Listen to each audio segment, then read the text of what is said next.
Bueno, acá estamos con Patricia Capellino. Bienvenida, Patricia. Gracias. Bueno, vamos a conversar contigo un poquito del tema de la función del padre. Cuéntanos, ¿cuál es esa función? Yo creo que es una función irreemplazable, es una función única, es una función que de alguna manera es presentada por la madre, ¿no? O sea, es una función que en sí misma tiene que ver desde que llega el bebé y con los preparativos y con toda la etapa también que antecede al nacimiento. Pero hay algo que yo creo que no se ha mirado, que no se ha estudiado mucho, y es cómo es ese vínculo entre ese papá y ese bebé, ¿no? ¿Cómo es? ¿Cuáles son las diferencias entre este papá? Las cualidades, ¿no? Los matices. Así es. Entonces hay un apego, hay un reconocimiento desde los bebés hacia el papá. A las 6 semanas el bebito ya sabe quién es su papá, cómo huele su papi, cómo lo mece, cómo lo acuna y cómo lo hace diferente su mami, ¿no es cierto? Entonces se va generando todo un vínculo en base a una primera sensorialidad que es reconocida por el papá y por su bebé, pero que de alguna manera siempre nosotras estamos ahí como haciendo check si es que esto está bien o está mal, si le cambiaste el pañal, de qué manera. Y esto tiene también trascendencia en la vida psíquica de los chicos, ¿no? Entonces, ¿de qué forma? Hay muchas veces tú no puedes, entonces un poco se le va relegando al papá.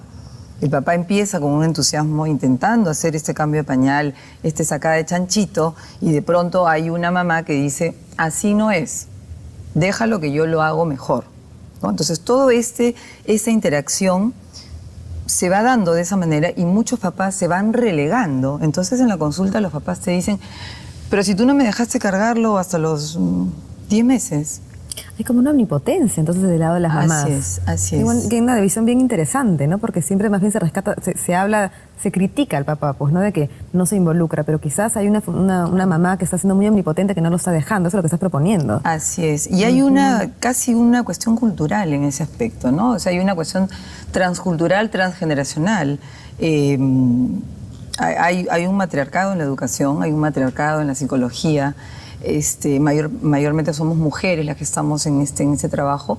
Entonces, todos los estudios más o menos apuntan a estudiar el vínculo. Es como que la naturaleza se protegiera a sí misma, ¿no? O sea, de alguna forma la madre es como la fuente más profunda de la vida, ¿no? Es la primera, ¿no? Claro. Entonces, quizás de ahí viene ese como acto, ¿cómo le llaman ustedes?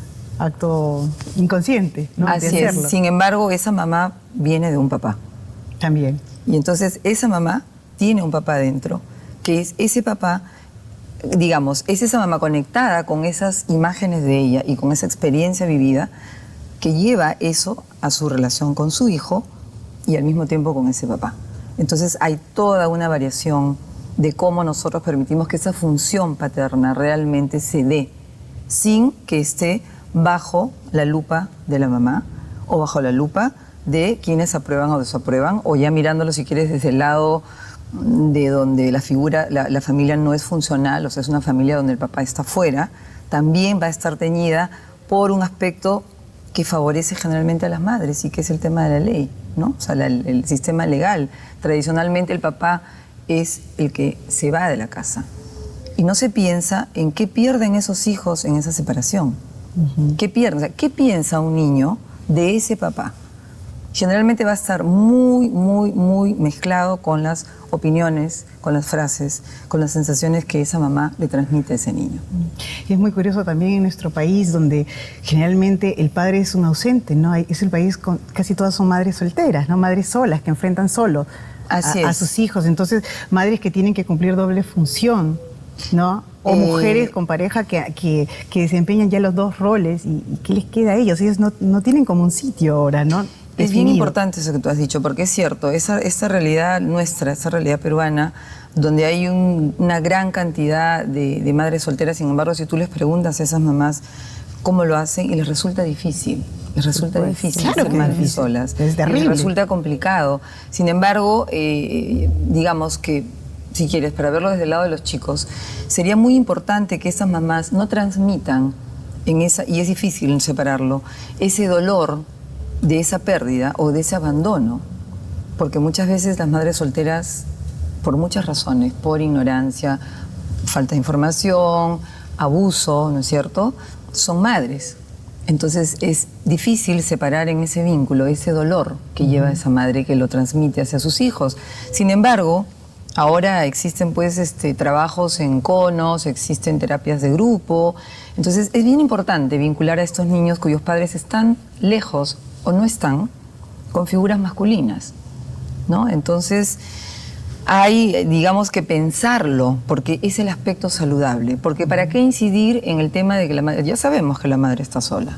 Y no solo hablar mal del padre que se fue, sino a veces también se habla mal del género masculino. Exactamente. Claro. Y el niño ya no tiene con qué identificarse, o la niña ya no quiere con quién identificarse. Así es. Y los niños se hacen las preguntas. Y van a los nidos, a los jardines, y se hacen las preguntas. Y en ese caso, ya que estamos hablando de eso, cuando sucede que no hay este papá, ¿cuáles son las alternativas que tendría que tener una mamá, digamos?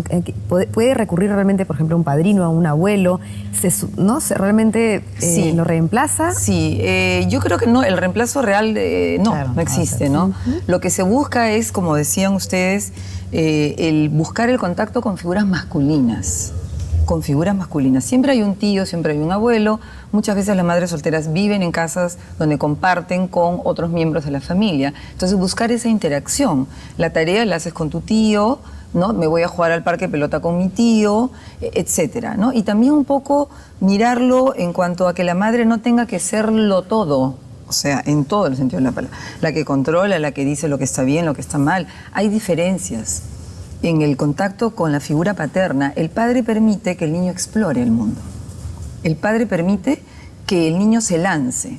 La madre es discursiva, la madre es speech, o sea, rollo, es por qué, por esto, confrontarlo, habla de la confianza, lo reprende en un discurso totalmente diferente. O lo detiene también, no es exacto, como ¿no? Entonces, el papá tiene, digamos, características peculiares de su propio género, que da una riqueza en sí misma en el vínculo con sus hijos. ¿Cuál es esa riqueza más específicamente, Patricia? Porque al inicio hablaste de esto, ¿no? De cómo en la psique del niño, digamos, ¿no?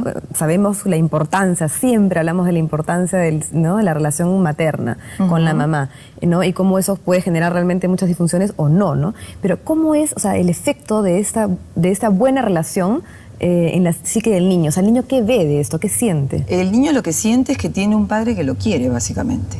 O sea, tiene un modelo diferente al de su mamá. Y ahí está la riqueza, que es lo más simple. O sea, es eso. O sea, hay una diferencia total que nosotros a veces queremos que no sea tanta, y en la crianza tendemos a que se parezca mucho a las parábolas nuestras, ¿no es cierto? Entonces, en esa diferencia está la riqueza para la psique del niño. Y en cuanto a lo que yo les decía, cuando el niño sale con el papá al parque, hay otra forma de exploración del mundo. Hay un tiempo diferente, hay un ritmo diferente. Hay características de cómo el papá impulsa, por ejemplo, a que el niño vaya, corre, averigüe y le da el tiempo. La mamá está en cuidado, te vas a caer, acabo de ponerte el pantalón, tus zapatos son nuevos. Es otro discurso. No es mejor ni peor, es diferente. Así es. Cuando un papá le enseña matemáticas a una niña, ese estudio está ya hecho de los 70 más o menos, se preguntó a muchas mujeres en Estados Unidos que eran físicas, habían estudiado matemática pura, química pura, ¿por qué habían elegido eso?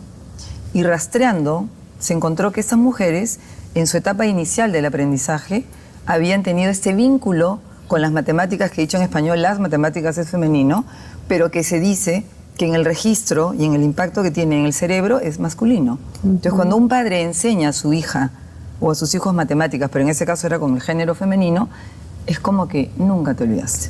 ¿Y por qué tiene en el cerebro? Y yo lo he visto en la consulta, ¿no? Me pregunto por qué en el cerebro tiene un impacto femenino a pesar de la nómina las matemáticas. Tiene un impacto masculino. Masculino, a pesar de que se diga las matemáticas. Porque, o sea, eso es lo que el estudio dice, o sea, es lo que registra en términos de que, al parecer, estas mujeres que optaron por carreras de ciencias y de matemáticas, la correlación habían tenido padres involucrados en la enseñanza de este primer aprendizaje, de esta primera conexión con las matemáticas. Y yo lo veo con mis chiquitos y mis chiquitas en terapias de aprendizaje, ¿no? Mira, en el colegio me han enseñado que se tacha y se le pone el 1 arriba, pero mi papi me ha enseñado que yo sumo así, así, y ya es lo mismo. ¿Quieres que te enseñe, Pati? Maravilloso, claro. Otra visión, como dices. Otro registro. ¿no? Entonces, a veces pasa que la mamá está escuchando, pero ¿por qué le enseñas de esta manera?